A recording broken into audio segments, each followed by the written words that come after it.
नमस्कार विद्यार्थी मित्रांनो, आज आपण 11वे प्रकरण मानवी शरीर व इंद्रिय संस्था या प्रकरणाला आपण सुरुवात करतोय. विद्यार्थी मित्रांनो, मानवी शरीर व इंद्रिय संस्था हे जे प्रकरण आहे, या प्रकरणामध्ये सर्वात प्रथम आपल्याला इंद्रिय म्हणजे काय, इंद्रिय संस्था म्हणजे काय आणि महत्त्वपूर्ण असणाऱ्या ज्या इंद्रिय संस्था आहेत त्याची माहिती आपल्याला या प्रकरणामध्ये घ्यायची. अगदी सुरुवातीला पहिल्या स्लाइड मध्ये तुम्हाला दिसेल बघा की इंद्रिय संस्था म्हणजे काय, तर विशिष्ट कार्य म्हणूया आपण की एकत्रितपणे करणाऱ्या इंद्रियांचा समूह. तुम्हाला माहिती आहे की मानवी शरीर, या शरीरामध्ये आपले अवयव तुम्हाला माहित आहेत. पेशी ही संकल्पना तुम्हाला माहित आहे. पेशीपासून ऊती बनतात, ऊतीपासून इंद्रिय बनतं आणि ज्या वेळेला विशिष्ट कार्य एकत्रितपणे करतात इंद्रिय, त्यावेळेला त्यास इंद्रिय संस्था असं म्हणतात. म्हणजे या ठिकाणी एक इंद्रिय नाही तर वेगवेगळी इंद्रिय एकत्र येऊन काम करत असतात. जसं की बघा, आपली श्वसन क्रिया असेल, पचन क्रिया असेल, अन्य सर्व ज्या क्रिया आहेत. आता श्वसन क्रियेसाठी सुद्धा नाक आहे, आपलं फुफ्फुस आहे किंवा आपली म्हणून आपण श्वासनलिका आहे, हे एकत्र येऊन काम करत असतात. आपली रक्ताभिसरणाची क्रिया आहे, त्यामध्ये देखील आपली वेगवेगळी इंद्रिय एकत्र येऊन काम करत असतात. पचन संस्था असेल तर पचन संस्थेमध्ये आपलं तोंड आहे, आपली अन्ननलिका आहे, आपलं जठर आहे, लहान आतडे आहे. म्हणजे थोडक्यात काय, तर इंद्रिय एकत्र येऊन हे काम करत असतात. आता या ठिकाणी बघा की आपल्याला दोन इंद्रिय संस्थांची माहिती घ्यायची. एक म्हणजे श्वसन इंद्रिय संस्था किंवा श्वसन क्रियेसंदर्भात काम करणारी इंद्रिय संस्था, आणि दुसरं आहे आपल्या जी संपूर्ण शरीराला रक्ताभिसरण क्रिया जी केली जाते, ही जी रक्ताभिसरण क्रिया आहे ह्या मध्ये कार्यरत असणारे इंद्रिय संस्था. तर अशा पद्धतीने आपल्याला या दोन संस्थेची माहिती, श्वसन संस्था आणि रक्ताभिसरण संस्था, या दोन संस्थेची माहिती आपल्याला या प्रकरणामध्ये घ्यायची आहे. आता जी श्वसन क्रिया आहे, ह्या श्वसन क्रिया तुम्हाला सर्वांना माहिती आहे, पण या श्वसन क्रियेचे 3 टप्पे आहे. या ठिकाणी तुम्हाला दिसतंय बघा, बाह्य श्वसन, अंतःश्वसन आणि पेशी श्वसन. बघा, श्वसन क्रिया 3 टप्प्यामध्ये चालते: बाह्य श्वसन, अंतःश्वसन आणि पेशी श्वसन. आता बाह्य श्वसन म्हणजे काय, तर श्वसनाची शरीराच्या बाहेरील भागात चालणारी क्रिया याच्यामध्ये आहे. मग आता बाह्य श्वसन मध्ये काय काय येतं, तर श्वास घेणे. तुम्हाला सर्वांना माहिती आहे की आपण नाकावाटे काय करतो, हवा आतमध्ये घेत असतो आणि ही हवा घेतल्यानंतर ती कुठं पोहोचवली जाते, तर आपल्या फुफ्फुसाकडे पोहोचवली जाते. आता यानंतर बघा, श्वास घेण्याच्या उलट क्रिया आहे उच्छ्वास, म्हणजे श्वास काय करणे, सोडणे. घेतलेली जी क्रिया आहे, घेतलेला जो श्वास आहे तो नाकावाटे बाहेर सोडणे, या क्रियेला उच्छ्वास असे म्हणतात.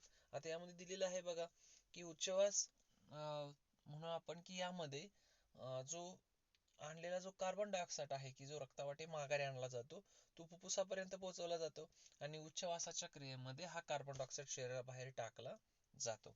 आता श्वास घेणे म्हणजे नाकावाटे हवा घेणे आणि हवा घेऊन त्यातला ऑक्सिजन रक्ताकडे पोहोचवणे.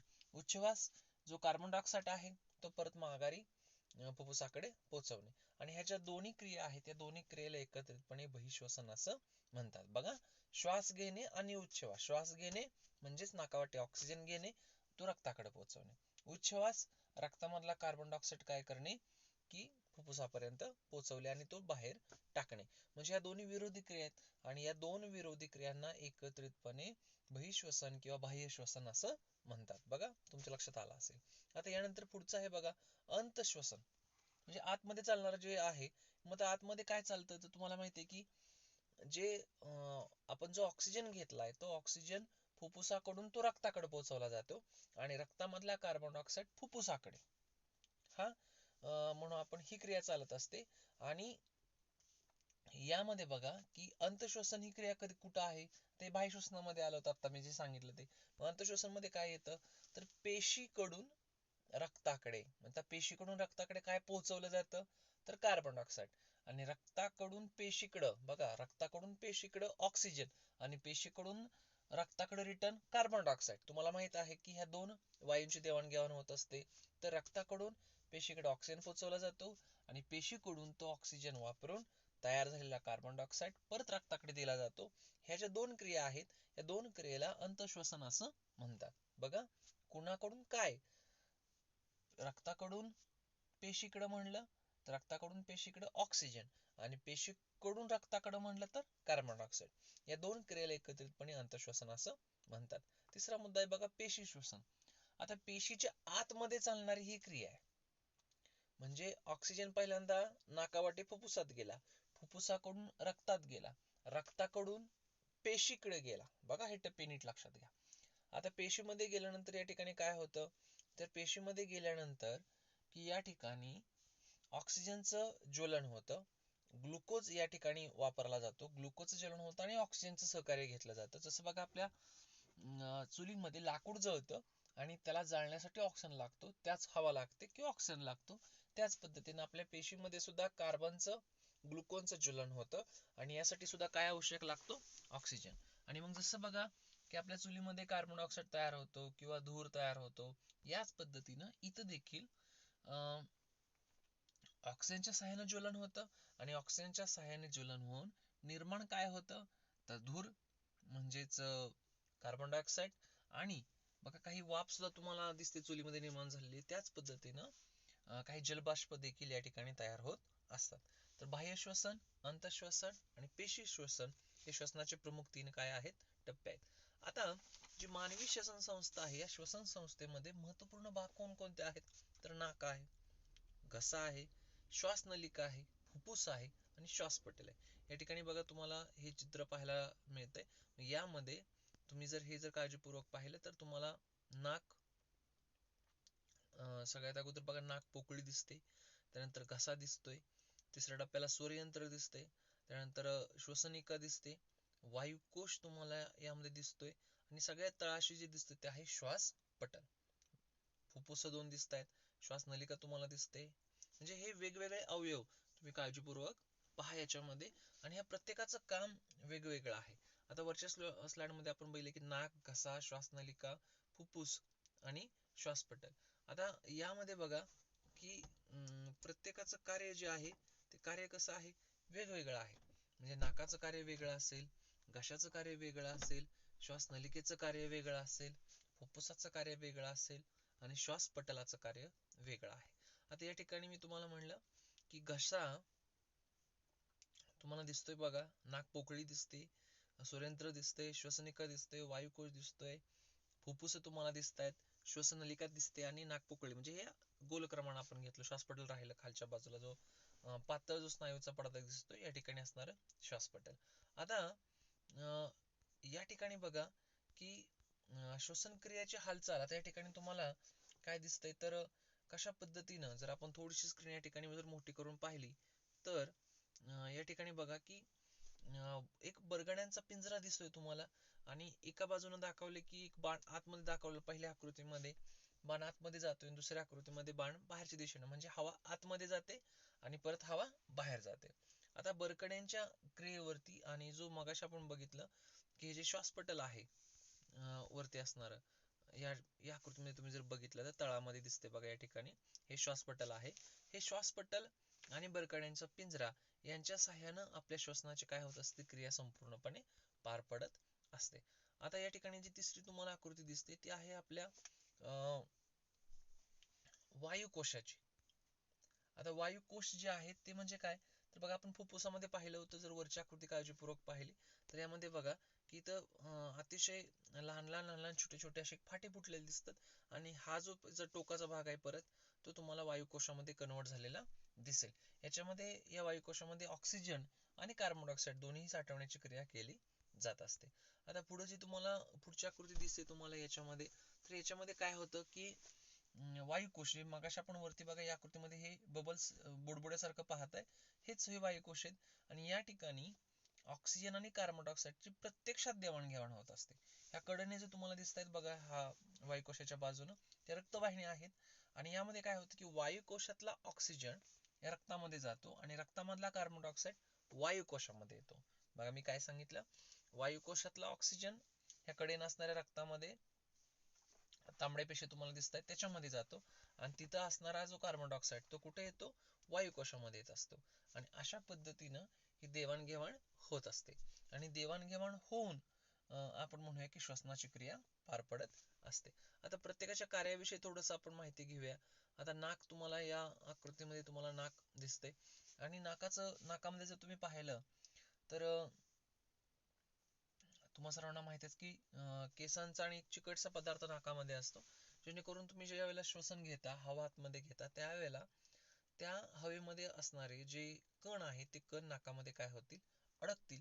म्हणून नाकामध्ये केसांसारखा भाग असतो. जे नाकपोकळी या ठिकाणी दाखवलेली आहे त्याच्यामध्ये केसांसारखा भाग असतो, की धूळ आतमध्ये जाऊ नये. हे महत्वाचं नाकाचं काम आहे. चिकटसा पदार्थ आणि केसांसारखा किंवा केस असतात, त्यामुळे धूळ आतमध्ये जाऊ नये हे महत्वाचं काम नाकामध्ये केलं जातं. आता तो दुसरा जर टप्पा तुम्ही बघितला घसा, तर घशामध्ये परत स्वरयंत्राचा सुद्धा बघा भाग आहे यामध्ये.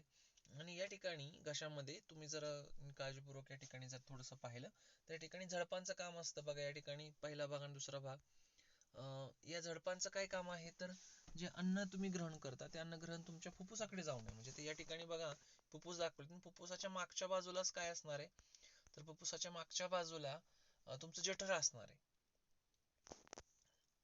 ते तर म्हणजे दाखवलेलं नाहीये.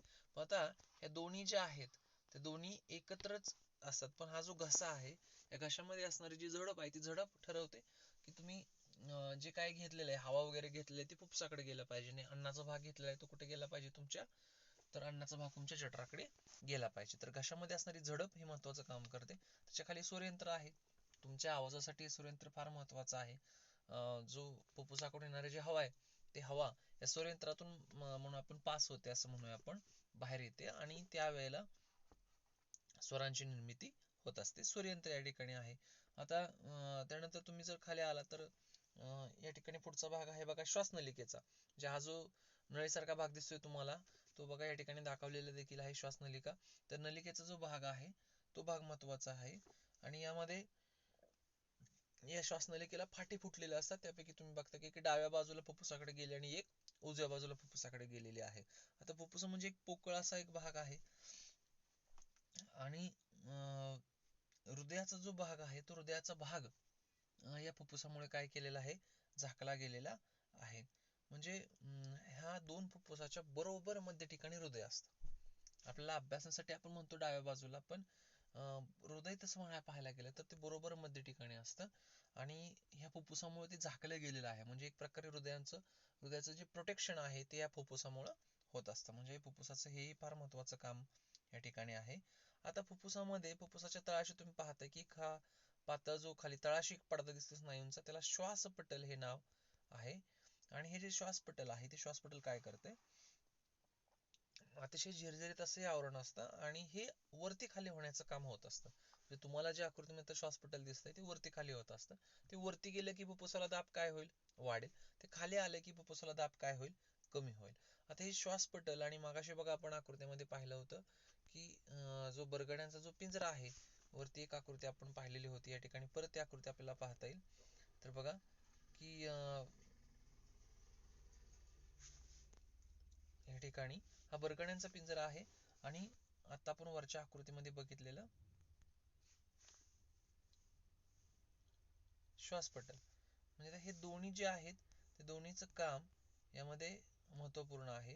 या ठिकाणी वायुकोशाचे आहे. श्वासपटल बघा आपण ह्या आकृतीमध्ये पाहतोय. तर या आकृतीमध्ये तुम्ही जर पाहिलं तर तळाशी असणारा श्वासपटल इथे या ठिकाणी आहे. तळाशी तुम्हाला दिसते श्वासपटल. आणि हे जे श्वासपटल आहे ते श्वासपटल प्लस आपण म्हणूया की बरगड्यांचा पिंजरा, या दोन्हीच्या सहाय्याने ही क्रिया चालत असते. जर पहिली आकृती पाहिली तुम्ही तर हवा आतमध्ये जाते. हवा आतमध्ये कधी जाते की ज्या वेळेला ह्या श्वासपटल खाली जातं आणि आतील दाब ज्या वेळेला कमी होतो त्यावेळेला हवा बाहेरून काय होते, आतमध्ये जाते. नंतर परत श्वासपटल मूळ ठिकाणी येतं, बरगडे देखील मूळ ठिकाणी येतात आणि आतली हवा बाहेर टाकली जाते. आता ह्या बाहेरच्या हवा आतमध्ये ज्या वेळेला येते त्याच वेळेला मित्रांनो हा जो ऑक्सिजन आहे तो ऑक्सिजन आतमध्ये येत असतो आणि नंतर तो आत आलेला ऑक्सिजन फुफ्फुसामध्ये जातो. फुफ्फुसामध्ये गेल्यानंतर या ठिकाणी बघा की जे आपल्या तांबड्या पेशी असतात, या तांबड्या पेशींच्या सहाय्यानं हा ऑक्सिजन आपल्या हिमोग्लोबिनशी अटॅच होतो आणि हिमोग्लोबिनशी अटॅच होऊन तो रक्तामध्ये मिसळतो. रक्तामध्ये मिसळून तो संपूर्ण शरीराभर पोचवला जातो. म्हणजे ही जी क्रिया आहे या ठिकाणी बघा की ह्या आकृतीमध्ये तुमच्या लक्षात येईल की रक्तवाहिन्या बाजूने आहेत आणि ऑक्सिजन या ठिकाणी असतो. म्हणजे श्वसनाची जी क्रिया आहे ती श्वसनाची क्रिया मुख्यतः कोणकोणत्या बाबीवरती चालते तर या ठिकाणी जर पहिल्या आकृतीमध्ये जर तुम्ही पाहिलं तर यामध्ये बघा की ऑक्सिजन घेणं, तो रक्तापर्यंत पोहोचवणं, रक्तावाटे तो पेशीला पोहोचवणं, पेशीमध्ये काय होणं की यामध्ये पेशीमध्ये ऑक्सिजन वापरणं आणि मग कार्बन डायऑक्साईड तयार होणं, परत तो कार्बन डायऑक्साईड रक्ताकडे पोहोचवणं, रक्तामार्फत तो फुफ्फुसाकडे पोहोचवणं आणि उच्च वासाद्वारे तो बाहेर टाकणं, ह्या सर्व क्रिया आपल्या श्वसन म्हणून आपण या श्वसन क्रियेदरम्यान होत असतात. कोणकोणत्या क्रिया सांगितल्या मी? नाकावाटे हवा घेणं, हवा घेतल्यानंतर ती कशामार्फत कुठे जाणार? ती फुफ्फुसामध्ये जाणार. फुफ्फुसामध्ये गेली की ती वायुकोश जे आहेत आपले, हे वायुकोशामार्फत वायुकोशामार्फत काय होणार? इथं या ठिकाणी बघा ती वायुकोशामध्ये जमा झाली. वायुकोशामध्ये जमा झाल्यानंतर रक्तामध्ये त्यातला ऑक्सिजन जाणार आणि रक्तामधला कार्बन डायऑक्साईड तिथे येणार. नंतर उच्छवास की नंतर तो कार्बन डायऑक्साईड बाहेर टाकला जाणार. म्हणजे ह्यामध्ये वेगवेगळे क्रिया आहेत, वेगवेगळे टप्पे आहेत आणि हे सर्व टप्पे व्यवस्थितपणे सुस्थितीत स्थितीत आपण म्हणूया सुरू असतात आणि मग ह्याच क्रियेला श्वसन क्रिया असं म्हणतात. तर विद्यार्थी मित्रांनो, जाता आता शेवटी श्वसन क्रियेचा भाग परत एकदा बघूया की श्वसन क्रियेमध्ये कोणकोणते टप्पे आहेत. नाकावाटे हवा आतमध्ये घेणं, हवा घेतल्यानंतर ती फुफ्फुसापर्यंत पोहोचवणं, फुफ्फुसाकडून ती हवा म्हणजेच परत शेवटी त्यातलं ऑक्सिजन रक्तात पोहोचवणं, रक्तावाटेनंतर तो पेशींच्या पर्यंत पोहोचवणं, पेशीमध्ये गेल्यानंतर या ठिकाणी काय होतं तर ग्लुकोजचं ज्वलन होतं आणि एटीपीच्या स्वरूपामध्ये ऊर्जा निर्माण होत असते. या क्रियेमध्ये कार्बन डायऑक्साईड तयार होतो. तयार झालेला कार्बन डायऑक्साईड पेशीकडून परत रक्तामध्ये पोहोचवला जातो. नंतर परत रक्तामधून तो फुफ्फुसाकडे ज्यावेळेला ही देवाणघेवाण होत असते, ऑक्सिजन घेतात, कार्बन डायऑक्साईड देतात, तर तो फुफ्फुसात जातो आणि फुफ्फुसात गेल्यानंतर परत पुढं काय होतं तर फुफ्फुसातला परत तो आपण म्हणूया उच्छवासाद्वारे बाहेर टाकला जातो. तर अशा वेगवेगळ्या क्रिया या मानवी म्हणून आपण श्वसन क्रियेमध्ये होत असतात. तर विद्यार्थी मित्रांनो, तुमच्या श्वसन संस्था लक्षात आल्या असेल. अवयव नीट लक्षात घ्या. नाक असेल, घसा असेल, स्वरेंत्र असेल, फुफ्फुस आहे, त्याच्यात तळाशी असणारा श्वासपटल आहे, श्वासनलिका आहे. नंतर बघा ह्या आकृतीमध्ये तुम्हाला वायुकोश पाहायला मिळतोय. हा वायुकोश म्हणून आपण कसा एक बुडबुड्यांच्या स्वरूपामध्ये दिसणारा वायुकोश. त्यानंतर या ठिकाणी तुम्हाला वायुकोशाचं एक मोठं रूप दिलेलं आहे. कडेनं तुम्हाला रक्तातील तांबड्या पेशी दिसत आहेत. ती रक्तवाहिनी दाखवलेली आहे जी गोलाकार बाजूने आहे ती, आणि त्यातील ऑक्सिजनशी आणि कार्बन डायऑक्साईडशी देवाणघेवाण झालेली आपल्याला पाहायला मिळेल. या ठिकाणी असणारा बरगड्यांचा पिंजरा आहे. त्या पिंजऱ्यांच्या दाबामुळे आपण म्हणूया की ही देवाणघेवाण होताना आपल्याला दिसत असते. बरगड्यांचा दाब फुफ्फुसावरचा वाढला की आतील हवा बाहेर जाते. श्वासपटल आणि बरगडे हा एकाच वेळेला वर्क करत असतात आणि मग अशा पद्धतीनं ही संपूर्णपणे श्वसनाची क्रिया चालते. ठीक आहे विद्यार्थी मित्रांनो, श्वसनाची क्रिया कशी चालते हा भाग आपण आजच्या भागामध्ये किंवा आजच्या व्हिडिओमध्ये पाहिला. यानंतर आपल्याला मानवी रक्ताभिसरण क्रिया कशी चालते, हृदयाचं कार्य कसं चालतं, हा भाग आपल्याला पाहायचा आहे. ठीक आहे विद्यार्थी मित्रांनो, तर हा पहिला टप्पा आपण अभ्यासला. व्हिडिओ काळजीपूर्वक पहा आणि जर काही शंका असतील तर त्या शंका नक्की माझ्यापर्यंत पोहोचवा. परत एकदा पेशी श्वसन कशाला म्हणायचं, बाह्य श्वसन कशाला म्हणायचं, अंतश्वसन कशाला म्हणायचं, ह्या क्रिया काळजीपूर्वक अभ्यासा. ठीक आहे.